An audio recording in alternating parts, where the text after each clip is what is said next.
Only 15 to 25% of people that seek help for drinking actually seek help from their doctors or treatment programs.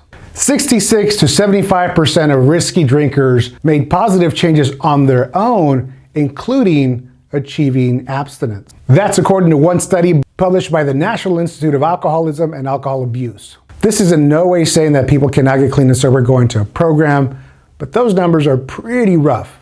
Do you want to know how risky drinkers came to that conclusion? Stick with me for a few minutes and I will show you exactly what they did.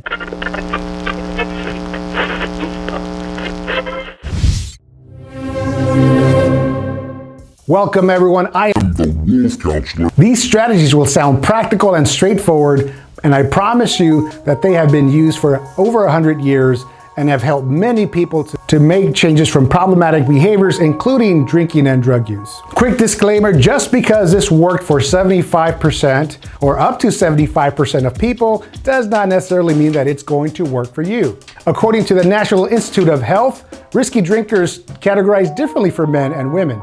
For men, it is more than 4 drinks in a day or more than 14 in a week's time. For women, it is more than 3 a day or a grand total of 7 drinks per week. You might ask, what exactly is the risk? Well, take a look here.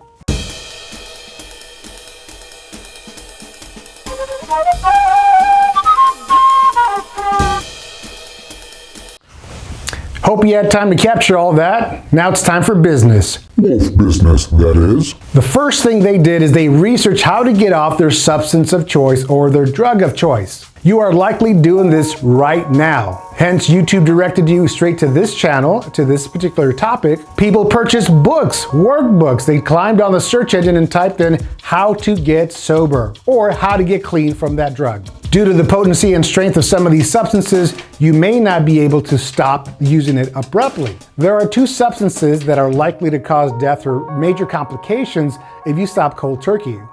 That is alcohol and benzodiazepines, or your anti-anxiety medications. As far as opioids and opiates are concerned, the withdrawal symptoms are not lethal, but they're extremely uncomfortable.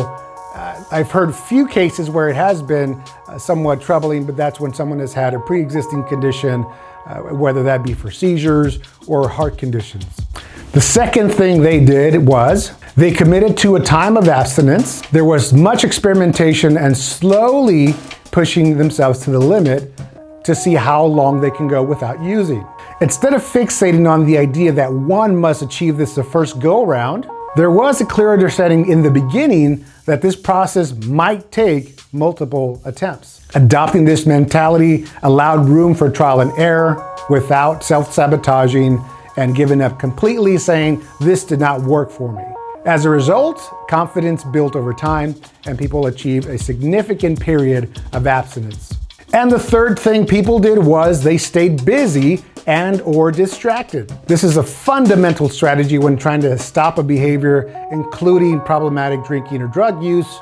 You will need to find things to keep you occupied, to fill your time slots, and early on avoid thinking about using or drinking, and rather focusing your attention on something else. And on a side note, please be sure that you select an activity that is healthy and that won't lead to another addiction. That's what we call cross-addiction, or replacing one thing for another. Here are a few suggestions. Clean, reorganize your living room, reorganize your bedroom, move furniture around, reorganize the garage, clean again, do yard work, sleep, take a walk, take a nap, take a long walk, sleepwalk, read, write, do jigsaw puzzles, crossword puzzles, Sudoku, count pickles, eat pickles, drink pickle juice. Think of pickles when taking a long walk, and when you fall asleep, dream of pickle juice running down your... The fourth strategy, they limited their interactions with people who drink and or use. Cutting contact with friends or people that use is really hard for people, especially in the beginning. And instead of freaking out and stressing over how you're going to manage this, what risky drinkers did was they began to limit when and where they meet up with these friends. Rather than excommunicating, they restricted themselves from specific venues, days of the week, or specific times of the day where they would usually meet with this person. So without having to let go of these friends completely, be selective about when, where, and why you meet. Have a purpose, have a set reason why you're going to get together. Or the fifth thing they did was they developed new interests and integrated into a new social group.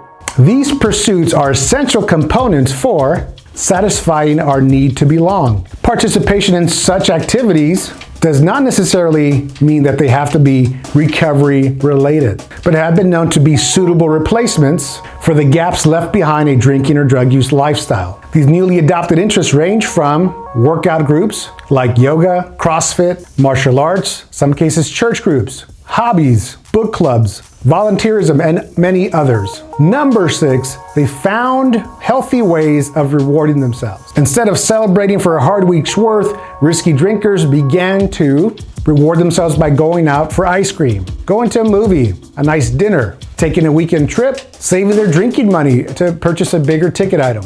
And before I reveal the last strategy, the number 1 strategy, please be sure to like and subscribe to this channel. Also, click on the little bell for notifications of more videos just like this one. I upload new videos every Friday, and I'm also open to discussing other topics related to alcohol treatment, drug addiction, and so on. And number 7, they have identified the cost and the benefit. You can try this by simply writing down on a piece of paper pros and cons of continuing to drink, and then below that, pros and cons of no longer drinking. Risky drinkers found that they have been toying with the idea of whether to continue drinking or not. You can go ahead and attempt to get sober on your own, but there are some benefits that people gain from going to a treatment program that they do not gain from doing this on their own. If you want to hear more about that, I have linked the video down here below. Please be sure to watch that one as well. There you have it, folks. This video was on how to get sober on your own. A question for you is, have you achieved sobriety on your own? Do you know someone that maybe had a drinking problem and all of a sudden stopped?